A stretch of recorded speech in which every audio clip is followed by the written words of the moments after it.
And now for a look at stories making headlines around the world, and we start with the ongoing unrest in Syria. The U.S. ambassador to the UN, Nikki Haley, says Washington will announce new sanctions against Russian companies with links to the Syrian President Bashar al-Assad. Now, her comments on Sunday came after the U.S., UK, and France carried out airstrikes on targets in Syria for a suspected chemical weapons attack earlier this month.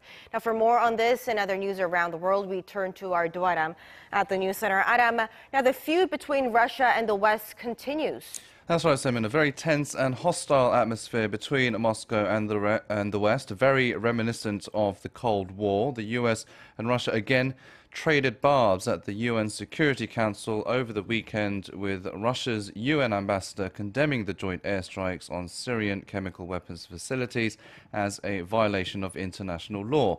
He said they dealt a blow to the political settlement in the divided Middle Eastern nation. Syria and its ally Russia deny any poison gas attack took place. Now, the US envoy, however, did not back down, hinting at more use of force to future Syrian chemical attacks.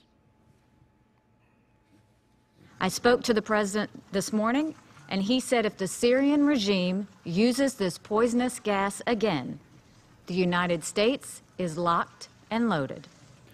She also told a CBS interview that new sanctions against Russian companies with links to the Assad regime would be announced on Monday.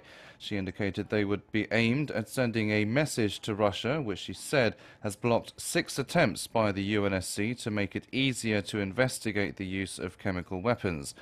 Meanwhile, President Trump has defended his use of the phrase "mission accomplished" to describe the airstrikes.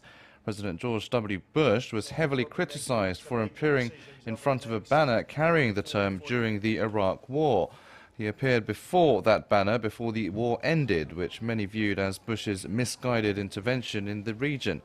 In a Sunday tweet, however, Trump said he knew the fake news media, as he put it, would seize on this, but used it anyway as it was a, quote, great military term that should be brought back.